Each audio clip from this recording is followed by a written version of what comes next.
வணக்கம். இந்தியா முழுவதும் கிராம அளவில் சட்ட உதவி மையம் அமைக்க இருப்பதாக தொண்டு நிறுவனங்களுடனான கலந்துரையாடல் நிகழ்ச்சியில் உச்சநீதிமன்ற நீதிபதி அல்தாமஸ் கபீர் தெரிவித்துள்ளார். புதுச்சேரி சட்டப்பணிகள் ஆணையம் சார்பில் புதுவை நீதிமன்ற வளாகத்தில் தொண்டு நிறுவனங்களுடனான கலந்துரையாடல் நிகழ்ச்சி நடைபெற்றது. இதில் உச்சநீதிமன்ற நீதிபதி அல்தாமஸ் கபீர் கலந்து கொண்டு தொண்டு நிறுவன பிரதிநிதிகளுடன் கலந்துரையாடினார். கலந்துரையாடலில் மக்கள் சேவையில் ஈடுபட்டு சட்டம் குறித்த விழிப்புணர்வு ஏற்படுத்தும் தொண்டு நிறுவனங்கள் சட்டப்பணிகள் ஆணையத்திடமிருந்து என்னென்ன எதிர்பார்க்கிறது என்பதையும் கேட்டறிந்தார். பின்னர் அவர் பேசுகையில், பொதுமக்கள் சட்ட உதவிக்காக நம்மை தேடி வரக்கூடாது, அவர்களை தேடி நாம் செல்ல வேண்டும் என்றும், சட்டம் குறித்து கடைக்கோடி இந்தியனும் தெரிந்து கொள்ளும் வகையில் அவர்களை தேடி சென்று சட்ட உதவிகளை அளிக்கும் விதமாக கிராமம் மற்றும் தாலுகா அளவிலான சட்ட உதவி மையங்களை ஏற்படுத்த இருக்கிறோம் என்று பேசினார். அப்பொழுது சட்டப்பணிகள் ஆணைய உறுப்பினர் செயலர் உத்திராபதி, உயர்நீதிமன்ற தலைமை நீதிபதி இக்பால், சென்னை உயர்நீதிமன்ற நீதிபதி நாகப்பன், புதுவை நீதிமன்ற முதன்மை நீதிபதி ராமசாமி, புதுவை அரசு தலைமைச் செயலர் சந்திரமோகன் உள்ளிட்டோர் உடனிருந்தனர். மீன்பிடி தடை காலங்களில் மீனவர்களுக்கு 4500 ரூபாய் நிவாரணமாக வழங்க வேண்டும் என்று புதுவை நகரமன்ற துணைத் தலைவர் திரு ஜான்குமார் அரசுக்கு வேண்டுகோள் விடுத்துள்ளார். இது தொடர்பாக புதுவை நகரமன்ற துணைத் தலைவர் ஜான்குமார் கூறுகையில், புதுவையில் கடந்த 15ஆம் தேதி முதல் மே மாதம் 29ஆம் தேதி வரை 45 நாட்களுக்கு மீன்களின் இனப்பெருக்க காலம் என்பதால் மீன்பிடிக்க தடை விதித்துள்ளது. 45 நாட்கள் மீன்பிடி தடை காலத்தில் அரசு தரப்பில் தரப்படும் உதவித்தொகை என்பது விலைவாசி உயர்ந்துள்ள இக்காலகட்டத்தில் போதுமானதாக இல்லை. மேலும் குடும்ப அட்டையை கணக்கில் வைத்து உதவித்தொகை வழங்குவதால் மீன்பிடி தொழிலில் ஈடுபட்டிருக்கும் தந்தை மகன்கள் என்ற கூட்டு குடும்பத்தில் உள்ளவர்கள் இதில் ஏமாற்றமடைகின்றனர்.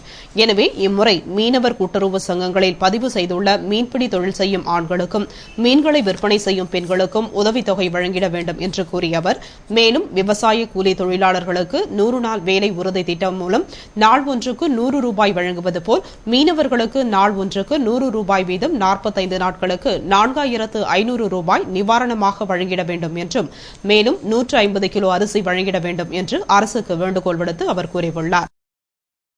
மே 18ஆம் தேதி வரை தேர்தல் நன்னடத்தை விதிகளை கடைபிடிக்க வேண்டும் என்று மாவட்ட தேர்தல் அதிகாரி ராகேஷ் சந்திரா அறிவுறுத்தி கூறியுள்ளார்.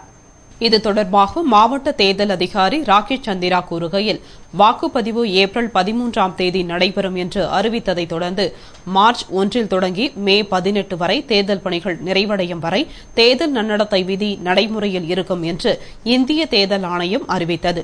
மேலும் குறிப்பிட்ட சில சிறப்பு காரணங்களினால் ஏதேனும் பணிகளை தேர்தல் நன்னடத்தை விதிகளை தளர்த்தி செய்ய நேரிட்டால் சம்பந்தப்பட்ட துறையினர் நன்னடத்தை விதிகளை தளர்த்துவது சம்பந்தமாக இந்திய தேர்தல் ஆணையத்தை புதுவை தலைமை தேர்தல் அதிகாரி மூலமாக அணுகி முறையாக முன் அனுமதி பெற வேண்டும். இந்திய தேர்தல் ஆணையத்தின் உத்தரவு இன்றி நன்னடத்தை விதிகளில் எந்த ஒரு பிரிவினையும் தளர்த்த முடியாது என அரசு சார்ந்த அனைத்து துறைகளுக்கும் தெரிவிக்கப்பட்டுள்ளது என்று கூறினார். விளையாட்டு வீரர்கள் கோரிக்கையை ஏற்று உலக தரத்திற்கு மாறுகிறது ராஜீவ் உள் விளையாட்டு அரங்கம். 7.5 கோடி மதிப்பீட்டில் புதுப்பிக்கும் பணி இப்பொழுது தீவிரமாக நடந்து வருகிறது.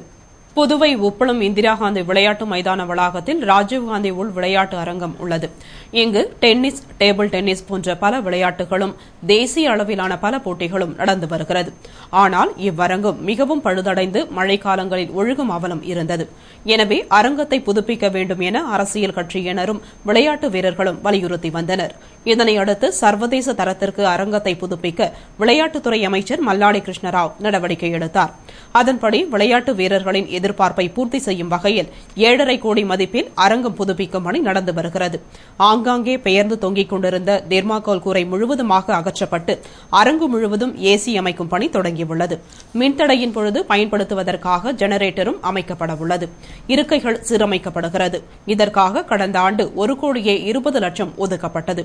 புதிய அரசு மேற்கொண்டு நிதி ஒதுக்கியதும் பணிகள் மேலும் தீவிரமடையும். புதுவை திருபுவனை இரட்டை கொலை வழக்கில் 7 வாலிபர்கள் கைது செய்யப்பட்டுள்ளனர். மேலும் முக்கிய குற்றவாளியை போலீசார் வலைவீசி தேடி வருகின்றனர். புதுவை திருபுவனையைச் சேர்ந்த மதகடிப்பட்டு பாளையத்தில் அனாதையாக நின்றிருந்த காரில் கனகசபை ரவி ஆகியோர் கொலை செய்யப்பட்டு இறந்து கிடந்தனர். இந்த இரட்டை கொலை சம்பந்தமாக டிஐஜி அதுல் கத்தாரி உத்தரவின்படி ஊரக பிரிவு காவல் கண்காணிப்பாளர் தெய்வசிகாமணி மேற்பார்வையில் இன்ஸ்பெக்டர் வீரவல்லவன் தலைமையில் மற்றும் நெட்டப்பாக்கம் வட்ட ஆய்வாளர் யுவராஜ் தலைமையில் 2 தனிப்படைகள் அமைக்கப்பட்டு வழக்கு சம்பந்தமாக விசாரணை செய்து வந்தார்கள். இவ்வழக்கில் குற்றவியல் நீதிமன்ற நீதிபதி முன் சரணடைந்த பூபாலன் மற்றும் பென்சா என்பவரை போலீஸ் காவலில் எடுத்து நடத்திய விசாரணையில் கொலை நடந்த இடத்தையும் மற்றும் இடங்களையும் பார்வையிட்ட போலீசார் அவர்கள் கொடுத்த தகவலின்படி சுதாகர், சுரேஷ், உதயகுமார், கண்ணன், சந்திரமோகன், ஐயனார், குமார் ஆகியோரை கைது செய்தனர் மற்றும் திருச்சியைச் சேர்ந்த ஓமினி காரை கைப்பற்றினர். மேலும் இவ்வழக்கில் முக்கிய குற்றவாளிகளான ராக்கி ரமேஷ், பிரவீன்குமார், ஸ்வீட், இசை என்கிற இளையராஜா மற்றும் சிலரை கைது செய்ய வேண்டியுள்ளதால் அவர்களை வலைவீசி தேடி வருகின்றனர். விசாரணையில் கள்ளசாராய விற்பனையில் ஏற்பட்ட போட்டி முன்விரோதம் காரணமாக மேற்படி கூறிய கொலைகள் நடந்துள்ளதாக தெரிகிறது. புதுவை அரியாங்குப்பம் சீர்திருத்த பள்ளிக்கு உச்சநீதிமன்ற நீதிபதி அல்தாமஸ் கபீர் மற்றும் குழுவினர் சென்று ஆய்வு செய்தனர். புதுவை சட்டப்பணிகள் ஆணையம் சார்பில் சட்டம் தொடர்பான கலந்துரையாடல் நிகழ்ச்சியில் பங்கேற்க புதுவை வந்த உச்சநீதிமன்ற நீதிபதி அல்தாமஸ் கபீர் அரியாங்குப்பத்தில் உள்ள சீர்திருத்த பள்ளிக்கு சென்று ஆய்வு செய்தார். பின்னர் அங்குள்ள மாணவர்களுடன் கலந்துரையாடல் நிகழ்ச்சியை நடத்தினார். அப்பொழுது அவருடன் சென்னை உயர்நீதிமன்ற தலைமை நீதிபதி இக்பால், உயர்நீதிமன்ற நீதிபதிகள் எலிப் தர்மராவ், நாகப்பன், சித்ரா வெங்கட்ராமன், வினோத் கே சர்மா, பழனிவேலு உள்ளிட்ட பலர் சென்று கலந்துரையாடல் நிகழ்ச்சியில் பங்கு கொண்டனர். உப்பளம் கழிவுநீர் வாய்க்காலில் அழுகிய நிலையில் வாலிபர் பிணம் கிடந்தது. இதுகுறித்து ஒதியஞ்சாலை போலீசார் வழக்கு பதிவு செய்து விசாரணை நடத்தி வருகின்றனர். புதுவை உப்பளம் சோனாம்பாளையம் தண்ணீர் தொட்டி அருகே செஞ்சிசாலை செல்லும் பெரிய வாய்க்காலில் 25 வயது மதிக்கத்தக்க வாலிபர் பிணம் அழுகிய நிலையில் கிடந்தது. அவர் யார் என்று தெரியவில்லை. இதுகுறித்து தகவல் அறிந்த ஒதியஞ்சாலை போலீசார் சம்பவ இடத்திற்கு நேரில் சென்று விசாரித்தனர். பின்னர் பிணத்தை கைப்பற்றி பிரேத பரிசோதனைக்காக அரசு மருத்துவமனைக்கு அனுப்பி வைத்தனர். மேலும் பிணமாக கிடந்த வாலிபர் தேர்தல் தகராறில் அடித்து கொன்று வீசப்பட்டாரா அல்லது குடிபோதையில் வாய்க்காலில் தவறி விழுந்து இறந்தாரா என்பது குறித்து போலீசார் விசாரணை நடத்தி வருகின்றனர். கழிவுநீர் வாய்க்காலில் அழுகிய நிலையில் வாலிபர் பிணம் கிடந்த சம்பவம் அப்பகுதியில் பெரும் பரபரப்பை ஏற்படுத்தியுள்ளது. புதுவை வம்பாக்கீரபாளையம் ஸ்ரீ முத்துமாரியம்மன் ஆலயத்தில் சித்ரா பௌர்ணமியை முன்னிட்டு 108 விளக்கு பூஜை நடைபெற்றது. புதுவை வம்பாக்கீரபாளையம் ஸ்ரீ முத்துமாரியம்மன் ஆலயத்தில் சித்ரா பௌர்ணமியை முன்னிட்டு 108 விளக்கு பூஜை மற்றும் புதிய பஞ்சாயத்து தலைவரை தேர்ந்தெடுக்கும் நிகழ்ச்சி ஆகிய இரட்டிப்பு விழா நடைபெற்றது. விழாவில் இந்த ஆண்டிற்கான தலைவராக பெருமாள் மகன் பரஞ்சோதியை தேர்ந்தெடுத்தார்கள். இதனைத் தொடர்ந்து அம்மனுக்கு சிறப்பு அபிஷேகம் மற்றும் ஆராதனை செய்யப்பட்டு 108 விளக்கு பூஜை நடைபெற்றது. இதில் திரளான பெண்கள் கலந்து கொண்டு விளக்கு பூஜை செய்து அம்மன் அருள் பெற்றனர். கலந்து கொண்ட அனைவருக்கும் பிரசாதம் வழங்கப்பட்டது. விழாவிற்கான ஏற்பாடுகளை அறங்காவல் குழுவினரும் மற்றும் ஊர் பொதுமக்களும் செய்திருந்தனர். இதேபோல் புதுவை லாஸ்பேட்டையில் அமைந்துள்ள அருள்மிகு வீரபத்திரசாமி மற்றும் சவுடாம்பிகை அம்மன் கோவிலில் 5ஆம் ஆண்டு திருவிளக்கு பூஜை சிறப்பாக நடைபெற்றது. நேற்று காலை துர்க்கை அம்மனுக்கு அபிஷேகம் நடைபெற்றது. பின்னர் நடைபெற்ற சகல நன்மைகளும் தரும் திருவிளக்கு பூஜையில் சுமங்கலிகளும் கன்னி பெண்களும் திரளாக கலந்து கொண்டு சகசர நாமாவளி சொல்லி குங்கும அர்ச்சனை செய்தனர். முன்னதாக பெண்கள் குத்துவிளக்கு, ஆரத்தி தட்டு, கைமணி, பஞ்சபாத்திரம் ஆகியவற்றுடன் வந்து தங்களுக்கு ஒதுக்கப்பட்ட இடத்தில் அமர்ந்து பூஜை செய்தனர். விளக்கு பூஜைக்கான ஏற்பாடுகளை அறங்காவல் குழுவினர், துர்க்கை வார வழிபாட்டு மன்ற உறுப்பினர்கள் மற்றும் ஊர் பொதுமக்கள் செய்திருந்தனர். சித்ரா பௌர்ணமியை முன்னிட்டு புதுவை காமாட்சியம்மன் ஆலயத்தில் கிண்ணி தேரோட்டம் நடைபெற்றது. புதுவை காமாட்சி அம்மன் ஆலயத்தில் சித்ரா பௌர்ணமியை முன்னிட்டு கிண்ணி தேர் உற்சவம் நடைபெற்றது. இதனை முன்னிட்டு காமாட்சி அம்மனுக்கு சிறப்பு அபிஷேகம், அலங்காரம் நடைபெற்றது. இதனை அடுத்து மகா தீபாராதனை நடைபெற்று பின்னர் கிண்ணி தேரில் அம்மனின் வீதி உலா நடைபெற்றது. மின் விளக்குகளால் அலங்கரிக்கப்பட்ட தேரில் பவனி வந்த அம்மனை பக்தர்கள் யாவரும் வடம் பிடித்து பயபக்தியுடன் இழுத்தனர். முக்கிய வீதிகளின் வழியாக சென்ற இவ்வூர்வலத்தில் திரளான பக்தர்கள் கலந்து கொண்டு சுவாமி தரிசனம் செய்தனர். தேரோட்ட விழாவிற்கான ஏற்பாடுகளை அறங்காவல் குழுவினர் வெகு விமர்சையாய் செய்திருந்தனர். அரியாங்குப்பம் கொம்யூன் தேடுவா நத்தம் அருள்மிகு ஸ்ரீ செல்வ சுந்தர விநாயகர் ஆலய 26ஆம் ஆண்டு சித்ரா பௌர்ணமி விழா நடைபெற்றது. புதுவை மாநிலம் அரியாங்குப்பம் கொம்யூன் தேடுவா நத்தம் மேட்டுப்பாளையம் கிராமத்தில் அருள் பாலித்து வரும் அருள்மிகு ஸ்ரீ செல்வ சுந்தர விநாயகர் ஆலய 26ஆம் ஆண்டு சித்ரா பௌர்ணமி உற்சவ விழா நடைபெற்றது. விழாவை முன்னிட்டு நித்திய படி பூஜை, கலச பூஜை, சிறப்பு அபிஷேகம், தீபாராதனை, ஸ்ரீ விநாயகருக்கு சந்தன காப்பு மற்றும் ஸ்ரீ விநாயகர் வீதி உலா ஆகிய நிகழ்ச்சிகள் நடைபெற்றன. இந்த விழாவில் ஏராளமான மக்கள் கலந்து கொண்டு சுவாமியை வழிபட்டனர். விழாவிற்கான ஏற்பாடுகளை தேடுவார் நத்தம் மேட்டுப்பாளையம் கிராம மக்கள் வெகு சிறப்பாக செய்திருந்தனர்.